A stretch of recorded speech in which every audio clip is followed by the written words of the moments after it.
Hi everyone, welcome to UTV Guna and our AAA show with Amma, Abik and myself. Guys, how are you? Yeah, Yeah, not good doing match. well, but Created a number. I hope everyone's keeping well. I know Amma's not too happy, but we'll get into that in a bit. Uh, Big news came out today about Chelsea. But yeah, before we go into that, let's look back at last week's games. So I'll start with our game against Watford. Really important game for us on paper. We're the easiest game, compared to our top four rivals, and it was important we got the win. The 3-2 scoreline looks like it was closer than it was, basically the late goal. But, we were comfortable throughout. We scored three really good goals, really good team goals. Saka, Martinelli, Odegaard, brilliant. Really, Lacazette as well got a couple of assists. So really happy with the attacking play. Defensively, yeah, we conceded a couple of goals, but their goals were really good as well. But yeah, delighted with the result. And as we were expecting, our top four rivals did drop points. We'll go into that in a bit. But yeah, happy with our performance and our win. Did you guys see our game? Yeah, I saw bits of your game, and yeah, you guys played really well. A little bit of a shaky ending, but that was just a mistake from you guys. But you still managed to get the job done. You guys played really well. Um, Obviously, Watford away is not really difficult, but then it's also not easy because they're fighting for their lives. So it can be a tricky game. So now you guys are doing really well. I think Arteta deserves some credit, a lot of credit actually, because he's so far on track to get fourth, which no one thought you guys would get at the start of the season. So it's a massive improvement, to what I thought Arsenal finished sixth or seventh this season, maybe fifth, but I never thought fourth. I thought United will get that, but as we've seen with United, they're not consistent enough and they're just not good enough. So yeah, well done to Arsenal. You guys are playing really well now. They've obviously got some big games coming up, so that will really test Arteta because when big games come, that's when he seems to sometimes have some issues. But with the smaller teams, you guys seem to always beat them. So yeah, you guys have done well. Yeah, Abik. Yeah, much the same. I agree with Emma. I mean, it looks like you guys are now, firmly in pole position for that fourth spot. United, like Emma said, they're too inconsistent, and yeah, it's not good enough. We saw that from the weekend. And yeah, the perfect scenario is when you win and your rivals lose. So obviously, West Ham lost and Man United lost. And more than the performance at this stage of the season, with 10 to 12 games to go, it's just about getting the 3 points and the result. You always take results over performance. You can play really poorly, have 5 or 6 players who are off the pace, but nick a 1-0 or win 2-1, and that's the best feeling. So, yeah, it's good to see Arsenal back. And yeah, hopefully you get that fourth spot. Yeah, we're in pole position, as you say. It's down to us now. We've got games in hand. The games ahead are tough, though. The 3 games in hand we got are Liverpool at home, Chelsea away, and Tottenham away. So, that's 3 really hard games, but hopefully we can pick up a good amount of points there. And yeah, we're in a really good position. So now if we look at your guys' games, Liverpool, West Ham, I saw that one, and I got to say West Ham were a bit unlucky. They made some really good chances. On another day, we would have scored 1 or 2 of them. So yeah, close game. You got, as you were saying, it's about getting the win, though. You got the win, and yeah, that's the most important thing. 3 points. Your thoughts? Yeah, I mean, I think since the cup final, I think it's really taken out of us. So the 2 games since the cup final, we had Norwich in the cup where we won 2-1, and then we've had West Ham. Yeah, like I said, on the weekend we won 1-0. I wouldn't say we were lucky, but West Ham were unlucky because they had some big chances, but you could say we defended really well. Like there are some big moments where like Antonio was about to pull a trigger and Naby Keita comes out of nowhere and intercepts the ball. Trent does really well defensively, clears one off the line as well. So West Ham had their moments, and I think a fair result would have been perhaps a 1-1 draw. But like I said, it's all about getting the results, and with the race between us and City, we cannot afford to even draw a game now. We have to win. We've got 11 games left and we have to win all 11. And even if we do win all 11, it's not a guarantee that we're going to win the title because if it goes down to goal difference, City could win it. So who knows? It's exciting, but yeah, it's all about getting the 3 points. So I was a bit nervy, but at the same time, I was confident in our defence that we would hold out, and we've kept quite a few clean sheets in the last few games as well. So yeah, good result for us on the weekend. Cool. And Amma, your thoughts on the Liverpool West Ham game? Yeah, so I saw bits and pieces of it, just like the Watford Arsenal. I didn't see all of it. I thought it was Liverpool's performance wasn't good. I thought West Ham performance was okay. Both teams were playing fairly well, but no one was special. I think West Ham need to get a finisher, and they need to get a clinical guy in to finish their chances. Because another day they could win that game or even get a point. But yeah, like Abik said, this point of the season, you just want to keep winning your games, stay in that title race, and it's going to be very interesting to see how it finishes. But that's crazy, Abik, when you think about that. You could win every single game rest of the season that you have left, the last 11 games, and you still don't win the league. Crazy Yeah, to think about things like that. But that is respect. That's respect to Pep and Klopp for making the league like that. Because most seasons, if you win 11 straight games and you're only 3 points behind the team first, or maybe 6 points of a game in hand, you expect if you win every game to win the league. But see, Pep now, we know the level of City is so high that even if, like Abik said, Liverpool win every game, City could win every game apart from maybe lose to Liverpool at Etihad, but they could still win all the rest of the other games and win the league on goal difference. So, yeah, amazing. And Klopp did talk about it, the levels that Man City and Liverpool have brought to the league. And we'll look back on this in 20 years' time or in 10 years' time and think, yeah, that time in English football was amazing in terms of the competitive level of City and Liverpool. Because without each team, the one team flies away with this title this season and the last 4 or 5 seasons. So 4 seasons. So yeah, going to be interesting. But yeah, it wasn't a great game from what I saw, but it was end of the day Liverpool got the win. And West Ham didn't. The finishing wasn't good enough to get in top four. And it's been like that most of the season. You can't rely on Antonio. They needed someone in January, a proper striker to get them to that fourth spot or around that fourth spot. But I don't think they'll get it now. All right, yeah. Now on to your game, Amma. Really good win. Burnley's a hard team to go to. We've played well recently. They took points off us, took points off Man United, took points off Spurs as well. So that was a great result. 4-0 win for you guys there. Your thoughts? Yeah, I thought the first half wasn't great. I mean, both teams. I mean, Burnley done what they wanted to do was frustrate us. We didn't have any attacking emphasis. We were just sideways, and we didn't look that great. And in fact, actually, I'm giving a disservice to Burnley. The first 20 minutes, 25 minutes, they were really pressing us high, giving us a lot of issues. And then I don't know what Tuchel said at half time, but second half we were absolutely amazing. We came out flying. James was very, very important with some of the goals we got. Havertz was amazing and a very, very good second half performance. With 4-0 away at Burnley is not easy, and we dismantled them in the second half. So big up to the Chelsea boys. Amazing, amazing stuff. But now, we move on to the Newcastle at home game. So looking forward to it and see how it goes. Actually, sorry, the Norwich away game we have, and then we have Newcastle at home. So 2 games you should definitely be getting 6 points in. Big news come out today. I knew they were probably going to put sanctions on your owner, but to say that they can't sell any tickets, so only season ticket holders can come to matches now. Can't sell any merchandise. That's like punishing the fans, and I don't see why they've gone to that extreme. Then you should still be able to sell tickets to the fans, because why would you want to, stop fans from going to the games? In terms of the money, they can just put it in a holding account somewhere, so it's not going to easily. It doesn't make any sense. Easily they can do that. I find that strange. It's put you in a pretty bad situation, because also they're saying that you guys can't make any transfers or renew contracts and stuff. So yeah, big news that's come out today. I know you're not happy, so tell us your thoughts.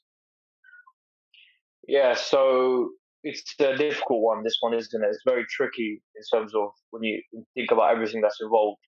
Look, for me, I understand if they want to put a sanction on Roman Abramovich, fair enough. If you want to freeze his asset, fair enough, no problem. I understand why, the reason. But my issue is that why are they punishing the fans about the merchandise, about the tickets? Like you said, they could just put that in an account and freeze that account as well with all the revenue you get from merchandise and tickets, etc. The most laughable thing was they said, "Oh, we will allow fans to buy beverages and food in the stadium." I mean, isn't that a human right when you're on a stadium for 4 hours to get food and drink? So I think it's been really, really badly handled by the government. They're forgetting how much Chelsea does for the government in terms of the economy. Chelsea's a massive club. We're champions of Europe. We bring in so many fans from all over the world to watch Chelsea. So I think that they're doing Chelsea a massive disservice. If there are issues with Abramovich, no problem, freeze his asset, but don't take this out on the club that has given the economy so much, given thousands around the world so much. And actually, Chelsea we've brought in some of the best players in the world under Roman's ruling, under Roman's ownership. So I understand what's going on, and it's sad and unfortunate to see what's going on in the world. But the way they're dealing with it, I think, is very incorrect. And I hope they sort it out. I heard Chelsea were going to liaise with the government, and I hope they sort this out very quickly, because this is actually going to affect the league as well, as much as it will affect Chelsea. And I just hope things get sorted out quickly. Hopefully, maybe in the summer we get new owners, and then we can look past this very quickly. But it's a difficult time for Chelsea fans, everyone that is linked with Chelsea. But I just hope we can go past this very quickly, and see what happens. But I think I do understand. So Roman came out and said he'll give the net proceeds to the victims of the war, and I think that's amazing. But by them freezing his assets, I don't know how this is going to work now. It's all very confusing. It's all in the grey now. So it'll be nice to get some clarification in the days coming, and hopefully we just can get some new owners and we can look past this very quickly now. Yeah, another thing as well is that it's going to affect the away fans, because when you have fans that come to an away game, the revenue goes to the home team. So how's that all going to work? Okay. What I think they should do.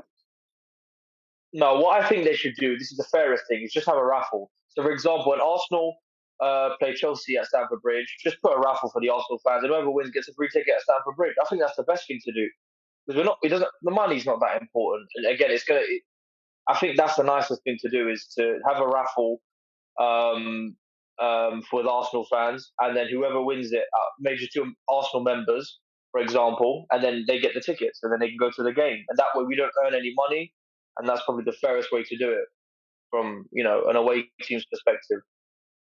It's gonna be interesting. I'm not sure they're gonna do that. It's gonna be interesting. They could just have no away fans. Yeah. Like you say, many questions that are not being answered. Saw the brief statement from Chelsea, and they're going to try and work some things out with the government. Albert, your thoughts on the matter? So, I mean, I get it's unfair on the fans and Chelsea as a club, but I totally understand the reason why. If you think about it, Roman Abramovich, it's not Chelsea have been sanctioned by the government, it's Roman Abramovich, the owner. His assets have been frozen in the UK. One of his main assets, is Chelsea Football Club. So that's it. It's as simple as that. Chelsea Football Club is an asset that's been frozen. So that technically, it makes sense to me. As for the tickets and away fans and things like that, isn't a loophole around this? If say if you're a Chelsea fan and you've got, I don't know, Brentford or Newcastle coming up on the weekend, you just go on the Newcastle website or just try and apply for a ticket through outside the Chelsea website, buy the ticket. You might be in the wrong stand or whatever, but you're still going to see your club. I mean, you probably wouldn't. No, this is the thing. So it doesn't work like that. So what happens is, as you know, the away fans, it's only like the gold ticket, season ticket holders that get access to the away tickets, because there's not a big allocation, right? So them away tickets are taken very quickly, right? And then the money that we pay for these tickets doesn't go to, if Arsenal are paying to Chelsea, the money we pay for the away ticket doesn't go to Arsenal, it goes to Chelsea. Right. Yeah. And so the Chelsea are not allowed to receive any income at the moment. That's why they're not allowing non-season. So I saw that's why I've seen Brentford have written to the league asking for clarification on what to do, because they weren't. So Brentford put a hold on ticket sales for the game at Stamford Bridge. So I guess you guys got Brentford in April, early April, I think it is. So that's what Brentford have done, and I guess more clubs will be doing the same, because it's like I said, it has ramifications not just for Chelsea as a football club, but for the rest of the Premier League, because it causes confusion. But also look at it like this, right? If they're playing in a stadium with no away fans, that it gives them an advantage as well. Yeah, it does. Yeah, and also, like, say if Chelsea, I don't know who you guys have got in the quarters of the FA Cup, but let's just say you win. For argument's sake, the semi-finals are always played at Wembley, so it's a neutral ground. So the ticket allocation normally is split. I don't know, something like maybe 30% each, and then 40% goes to corporate or whatever. I'm just making up, but what happens to that? Because if Chelsea fans, usually with cup games, if I'm not mistaken, I know for Liverpool it is the case, and I'm sure it is for other clubs. It's not always down to being a season ticket holder. It's down to how many cup games you've attended in that season. Means that you have a chance or a higher chance of getting a ticket for the semi-final at Wembley, for example. So, because from my understanding, the freeze is on any future revenue. So that's why the merchandise is closed. That's why the club shop is closed. So buying a ticket means, well, it means you can't buy a ticket, so you can't go to Wembley. So how does that work? So for an FA Cup But the thing is, when you buy tickets to Wembley, who gets the revenue? Who gets the ticket money? The money for the ticket. I'm sure it'll be split, right, between whoever the club you've bought it for. Yeah, I think some of it must go to Wembley as the host stadium. Actually, yeah. So maybe that's different. Yeah, Don't know. Yeah. There's a lot of confusion, you know. Look, my other issue, I would say, with all of this is that that like you said, yeah, your sanctions on Roman Abramovich, which I can understand, but what they're doing, the way they've done it, is actually affecting fans, working class fans that work hard, that their work is obviously very important for the economy, and then buying the match day tickets and things like that. So they shouldn't be affected by things like this. Yeah, I'm not saying it's right or wrong. I'm not saying it's right or wrong because it is a political argument, and I don't, we don't want to get deep into the politics of it all. We all know what's happening around the world, but I'm just saying I understand why the club and the fans, unfortunately, are being punished because of who the owner is. So I'm just saying I understand. Yeah. I understand it, but I'm not saying it's right or wrong. Yeah, it's unfortunate. Whatever it is, it's just unfortunate because you don't want to see anything like this at all. I mean, even if this was Chelsea, if this was Tottenham, Arsenal, Liverpool, United, or whoever, I wouldn't want to see a club in the situation because it's sad for English football. You look at now how English football looks in terms of what's going on. Everything's in the grey area now. So we're in the Champions League still. How does that work? How does all of this work then? So it's very confusing. I hope they just get clarification on it, and I hope things can be dealt with as quick as possible. And I do still hope, and I really hope that there can be money, given to victims of the war, because that would be amazing. And I'm not giving Abramovich credit, but if he did do that, that is something very, very good of him. And not just that, not only who it's from, but it's nice to see, a good gesture like that. Yeah, it's difficult times, and we don't want to get into the politics. As I say, you can understand the owner getting sanctioned. Everyone kind of knew that was going to happen, but just surprised with how they've done it. Like I say, you can freeze his money, but why are you making the fans suffer? As you know, Chelsea is one of our rivals, so we don't like seeing Chelsea do well, but not in this way. I think it's just this is not good, and they need to find a better solution to the whole situation. Like I say, it affects away fans as well. I mean, it affects, like I say, if you guys are playing about any away fans, that will kind of benefit you because you sort of stadium, even if you're missing, look, you've got non-season ticket holders that can't come, you still have all your season ticket holders there, so you still have a full crowd of just Chelsea fans. So that makes it. That's true. So they need to look into it, and let's see what they do. Your next home game's on the weekend, so that will be packed because everyone will bought the tickets. I'm sure Newcastle away will be sold out, and our game will be sold out as well. So that will be effective. When it'll be affected is in about 3-4 weeks' time. Then you'll see the effects of what's going on. But hopefully by then they've sorted everything out and they've changed the sanctions. Fans can go to games, and that the everyday running of Chelsea can be done as it normally is, and they can just deal with the selling of the club separately. I just think the government just want to oversee the selling of Chelsea. They want to make sure that any funds are in the correct place. So I understand why they've done it, but I just don't think they've done it correct. But yeah, it's just one of these things. You just have to hope for the best, and hopefully it's done as quick as possible and efficiently as possible now. So let's move on now to the weekend's upcoming matches. So I'll start with our match. We've got Leicester at home. Leicester have been kind of poor this season, you know, compared to how they've been playing in the previous couple of seasons. This season we're having a bit of a bad season, and we're flying at them. We won 4 games in a row, so I'm very confident. They've got good players still, so we can't take them lightly. You know, the likes of Tillemans, Vardy. Vardy always scores a lot of goals against us as well, so we can't take him lightly. But being at home, being in good form now, like I say, the attacking play, that was the one thing that we had a really bad January. We were struggling to get goals. We only scored 1 goal in the whole of January, so it's good to see us scoring goals again, playing well as a team, and we can see the finishing line for the top 4 there now. It's only 11 games to go, so Leicester's going to be a vital game. Really important if we can win back, because we know that our rivals are playing each other. A couple of them, Man United, are playing against Tottenham the day before. So hopefully they're, at least one of them are going to drop points. If not both, hopefully that's a draw. Both of them drop points. But I'm confident we're going to win, and I think it will be a 3-0 win. You guys' thoughts on our game? Yeah, so I mean, like you said, you guys are playing very well. And you're at home, so you should be confident and looking to win the game. Obviously, Leicester have got some great players. Really like Tielemans is a fantastic midfielder. Vardy's got a great record. He's a very good striker in behind. Very quick.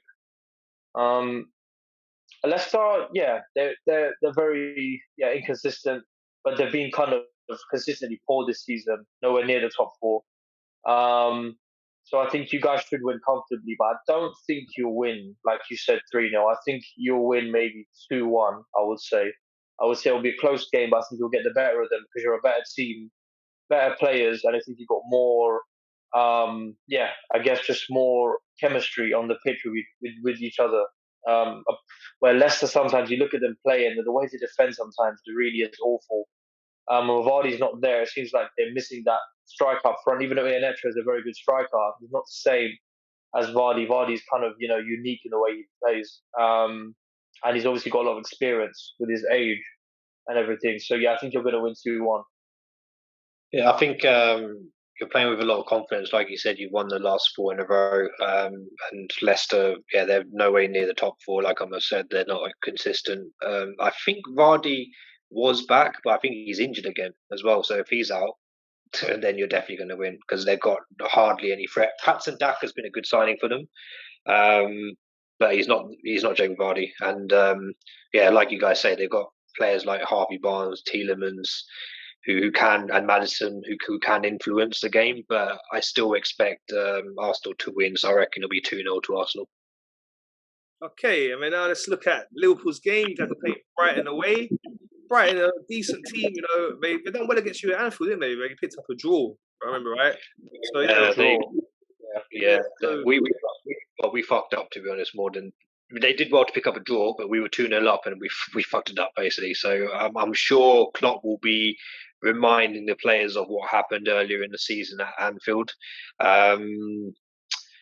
But having said that, I think going there, it is going to be a tough game, no doubt. It's an early kickoff as well. But Brighton have dropped off quite a bit. I was surprised because I looked at the table and I think they're down in 13th, 14th. They're not even top half anymore. And I think they've lost their last 4 games in a row or something. They're on a really bad losing streak as well at the moment. So could work the other way where they're due a win or due a point and they get one.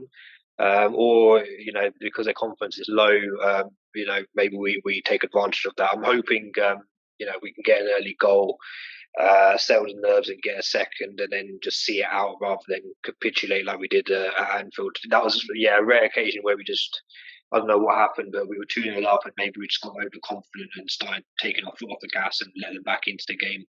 But yeah, I'm fairly confident because of the form we're in at the moment, and the fact that we know we can't afford to drop points at this stage of the season. With City in mind, I think we'll go there and win, hopefully 2-0.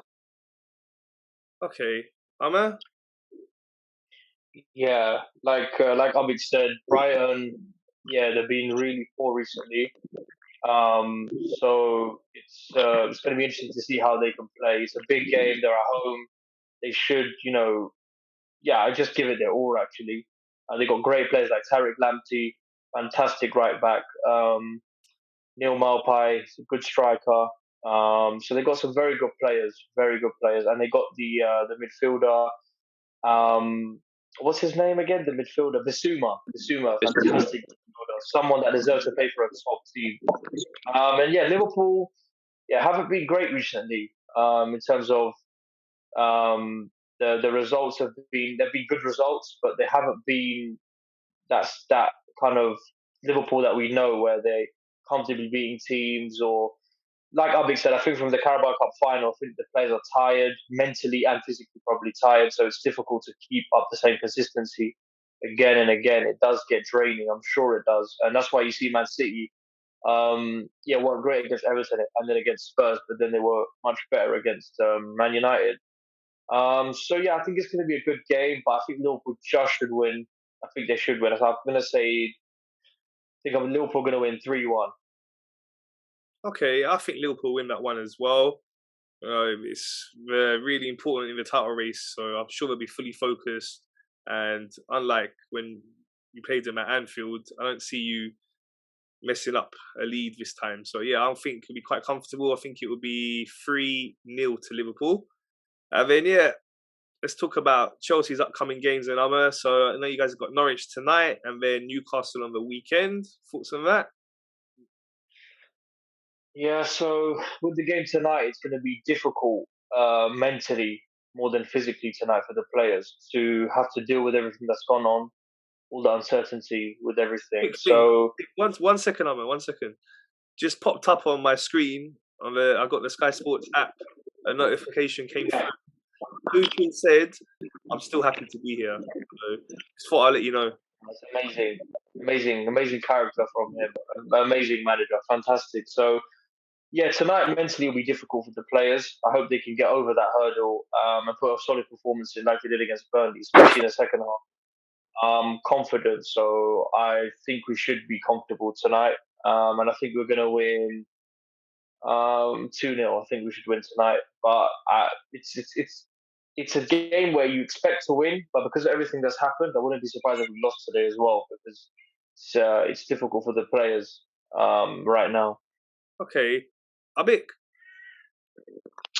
Yeah, I take on board what I was saying with everything's going on. It can affect players sometimes mentally, but I also think that Norwich is a shit, and we're going to win.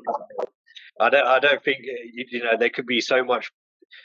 You could have a heavy injury list as well as what's going on off the pitch right now, and still go to a place like Carrow Road and pick up the 3 points. So I don't think you've got too many injuries. I think you're just going to have to. So I think it'll be 4 to Chelsea tonight. Convincing win.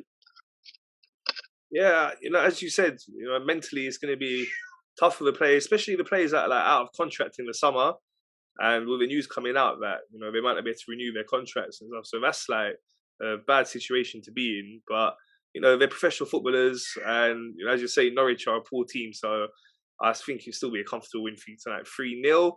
I mean, obviously it's difficult to predict the weekend's game against Newcastle because you don't know what's going to happen tonight. You might have some injuries, and it's hard. But give me a quick prediction for the game against Newcastle.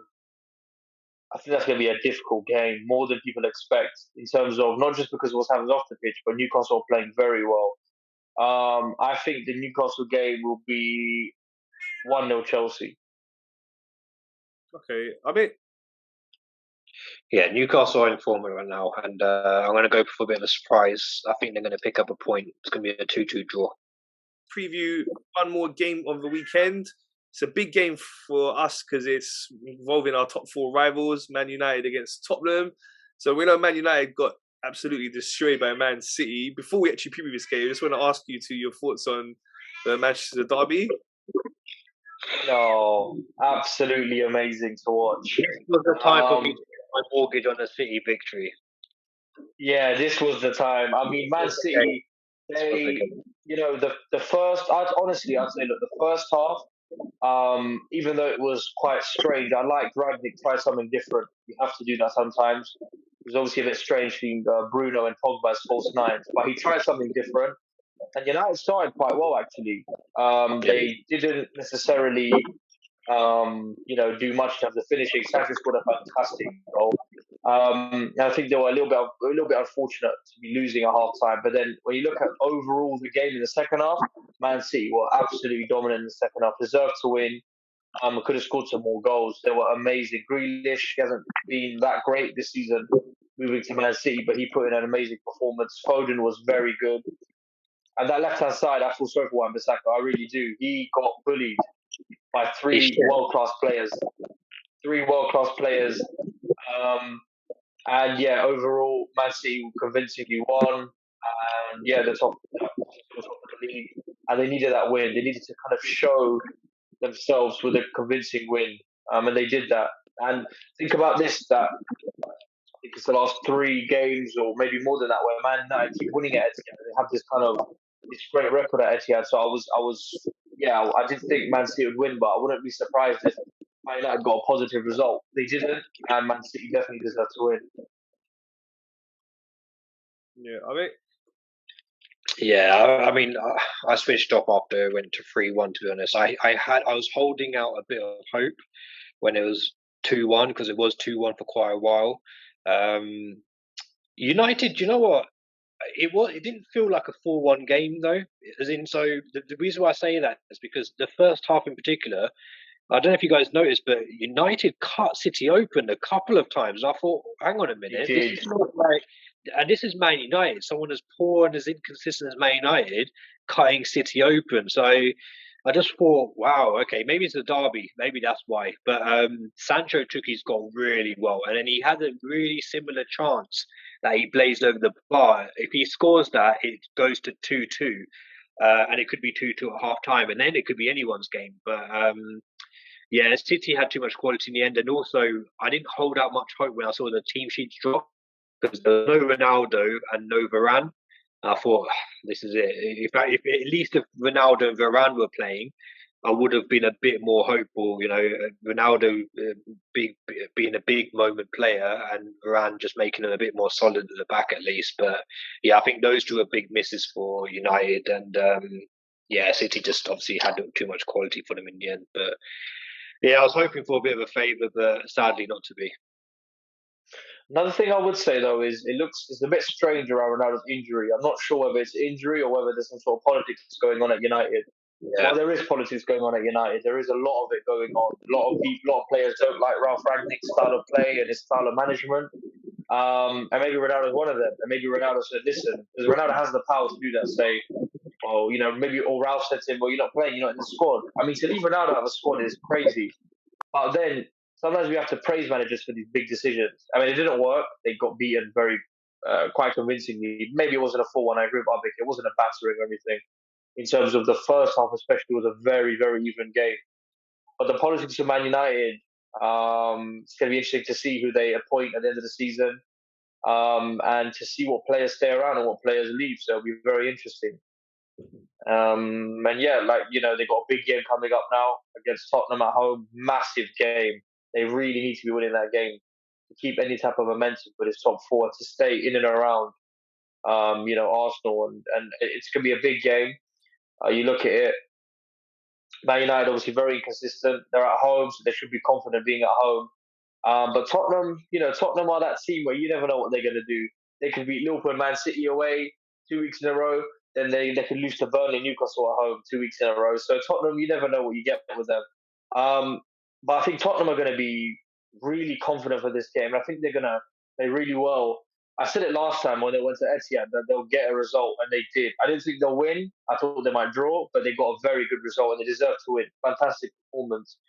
I think once again, I think Tottenham are going to play better than Man United. I think United are going to. I mean, it's difficult because United can sit back. I think United will be on the front foot, and Tottenham will pick them off on the counter attack. If United over attack, and if they play the high line way too much, I think they'll get caught. Especially Maguire at the back, who's very slow. It's going to be an amazing game, and I'm excited for it. But I think Tottenham are going to win 2-1. I think Tottenham are looking good in terms of when they're games where they can sit back, they can soak up the pressure. We can have Kulusevski, Son, and Kane, working their magic in these counter-attacking moments. Then Tottenham can be very, very lethal.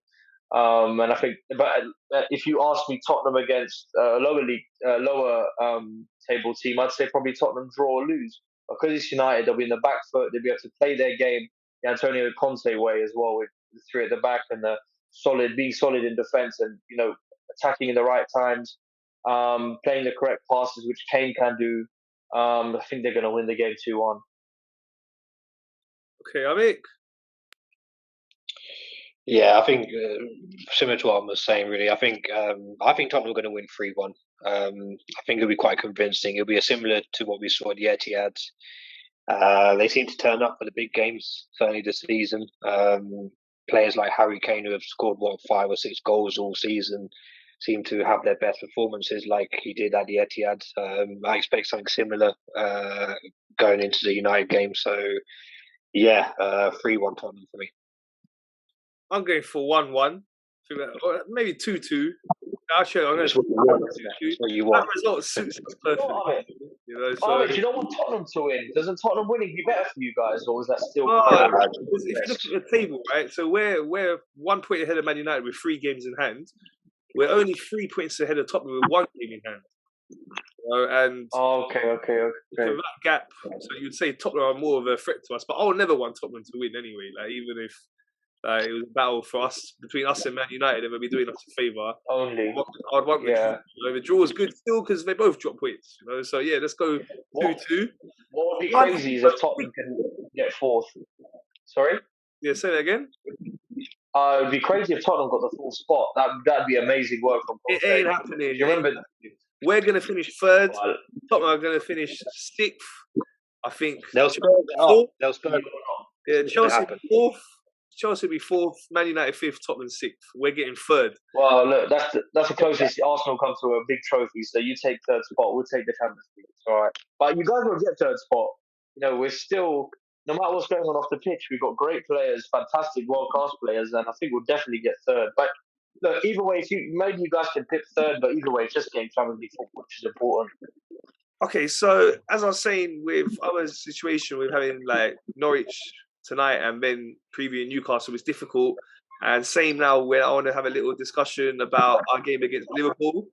It's difficult to preview it because we both got games before that game, so it's difficult to preview. We don't have injury situations, suspensions, but it is one of the difficult games we have coming up. It's one of our games in hand.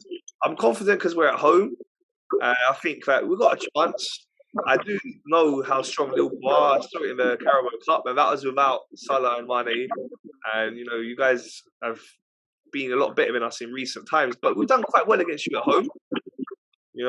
We had some really good high-scoring games at home as well. So I'm taking a draw in that game. That's what I say. The level that Liverpool and Man City are now, even playing you guys at home, taking a draw is a good result for us, especially in the context of the position we are in terms of getting the top 4. That 1 point will be valuable. So yeah, my prediction for that one, I'm going to go for 1 draw. I mean, your thoughts? What was the prediction? 1-1 draw. Is 1-1 on his prediction. Okay. So yeah, like I said before, every game we've got 11 cup finals. Every league game now we have to get 33 points.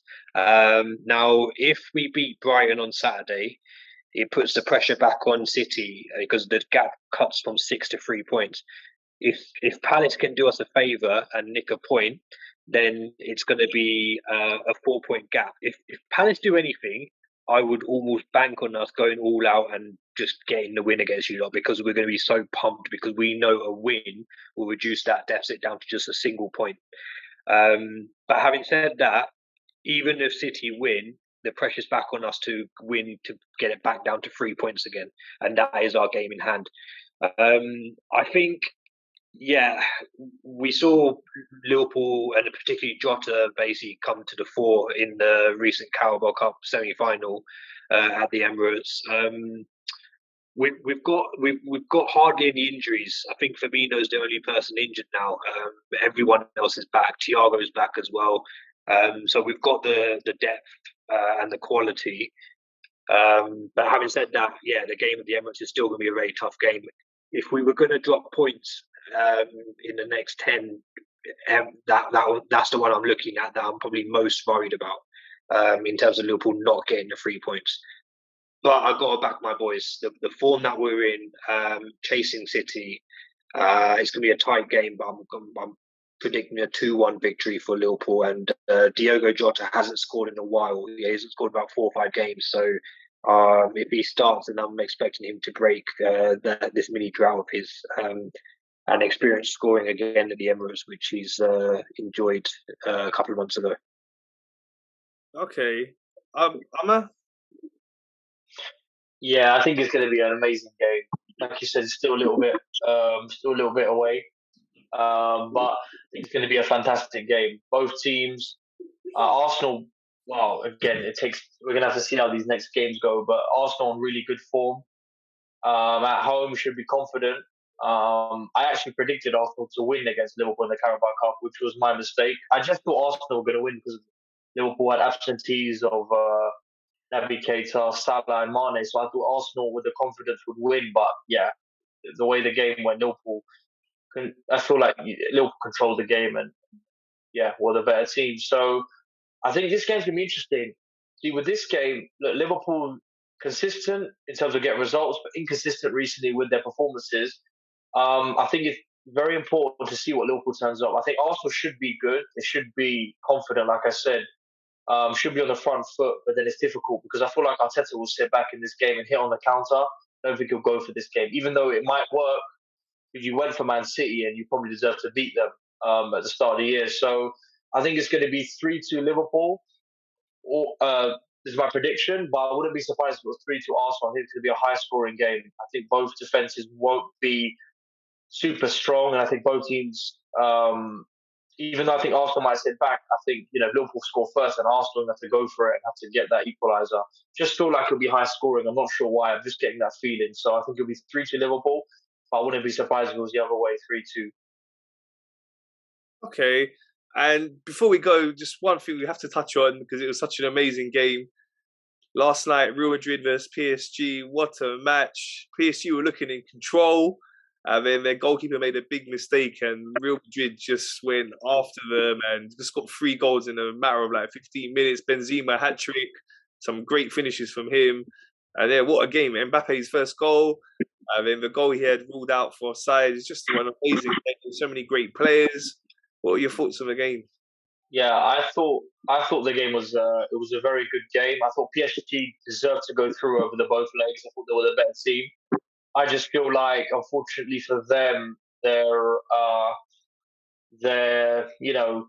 tactically or their know-how of how to finish games off. When you're 1-0 up, you're 2-0 on aggregate, you slow the game down, you play defensive football. I know everyone's going to sigh when they hear that from a Chelsea fan, but honestly, if they had our defence in our team, they don't lose that game. They don't go 2-0 up on aggregate and lose 3-2 somehow. It doesn't happen. The players, they made some mistakes. Donnarumma made a poor mistake. It wasn't a foul. I'm not in. No way am I going to say that's a foul. Let's get on with it. I don't like this kind of culture of goalkeepers getting away with everything and just falling over out of nowhere and getting fouled. It's not how it works. Obviously, in Europe, it's a bit different to in England because in England we're a little bit more, I'd say, more tough in the way we play. But yeah, overall, Madrid showed character. I respected them for showing serious character because when you're down and out, 2-0 down on aggregate, and you ain't got long to go, you need to keep that belief and that kind of that mentality to stay strong and keep going for it. I respect that. Benzema, fantastic finishes. Modric's run was world class. But PSG, for me, they deserve to win, and unfortunately for them, they just can't seem to get over the line in this tournament. Not even necessarily win it. There's always moments where they do, kind of crazy things. I mean, look at the one at Barcelona in, I think it was 2016, I think it was, or 2017, I'm not sure. When, they were, I think they won 4-0 at home, and then they somehow managed to lose I think it was 6-1 or something away from home. So, yeah, Madrid, PSG just need to get kind of that right mentality to win this tournament. It won't come easy. It takes time. And I thought they thought maybe Messi will come in and help them, but again, I think Messi, just like Ronaldo, is more of a PR signing more than anything else. I don't think they necessarily needed Messi in their team to win the Champions League, but he's obviously a great addition. One of the best players in the world. But we're forgetting both of these boys are getting old now, Ronaldo and Messi, but they're still both world class. But they're obviously slowing down. The level is not quite what we used to. So we also in ourselves have to remember that the quality won't be the ones that we know, because we always think of Messi, Ronaldo's in their prime. I'll be honest with you, when I see Ronaldo at United, you think he'll draw past 2, 3 guys and bend in the corner, but we forget he's not that player anymore that he was in the Premier League for United. So yeah, overall, yeah, Madrid, they showed a lot of character, a lot of fight, a lot of heart, and they went through. But for me, PSG deserved to go through, but they just didn't show the right streetwise mentality that you need to win the Champions League. Okay, yeah, I mean, your thoughts on that, and also quickly as well, your thoughts on your match against Inter Milan. You kind of scraped through in the end. You know, you had to come from We watched the match. We lost, yes. First lost in a while as well. A long time. I can't remember the last time we. I think it was Leicester about 3 months ago that we lost. That wasn't at Anfield as well. The last time. Oh yeah, the last time we lost at Anfield was against Fulham a year ago, when there was no fans. So it's a long time ago that a team has come to Anfield and won. So fair play. Inter Milan. If you saw the game, it was a game where Salah hits both posts. Matip cracks the bar, and Diaz, Arturo Vidal comes out of space. It seems out of nowhere and makes a stupidly amazing block on the 5-yard line, and it goes over the bar in the last minute. On another day, we win that game 3-1, and it's comfortable. But unfortunately, the ball didn't go in the back of the net for us. Milan barely threatened as well. They didn't have a shot on target from within the box. So the goal that Martinez scores is a worldie. He slices it into the corner of the goal, and no keeper really in the world saves it, let alone Alisson, as good as he is. So they got there. Yeah, they won the game 1-0. Unfortunately for them, literally a minute after Martinez scores, Alexis Sanchez gets sent off. He should have been sent off in the first half for a shin-high challenge on Thiago. Gets a yellow for it, but then he gets a red for a second bookable offence on Fabinho. Stupid from Sanchez, particularly from a player who is as experienced as him. I don't know what he was thinking, to be honest, especially with his team winning 1-0. They're chasing the game. He does something stupid. His manager's probably pissed off with him, because for me, Sanchez has cost Inter Milan potentially taking that game into extra time and maybe knocking Liverpool out. Who knows? But yeah, he made the decision, got sent off, and then Liverpool just controlled it afterwards. So yeah, we're into the last 8. I'm not that bothered. We lost the game. The main objective was getting to the knockouts, to the next round, which we've done. So yeah, and then as for the PSG Real Madrid game, Mbappe has shown why he's up there with the world's elite. His goal was amazing, but the one that got disallowed is even more amazing. I think the movement for it is just absolutely unbelievable. It's just something you just have to. It's why we love football. It's moments like that. It's as simple as that. Yeah, PSG, they had control of the game, particularly the first half, and up until Real Madrid equalised. Donnarumma makes a stupid mistake. He's just dilly-dallying on the ball, and he's wondering why he's asking for a foul. I agree with him. I don't know why keepers do that, especially it's so Italian of him to do that as well. But yeah, he makes the fuck up, and Benzema puts it away, and then they just collapse after that. It seems like their confidence goes, and they look really, really shaky at the back.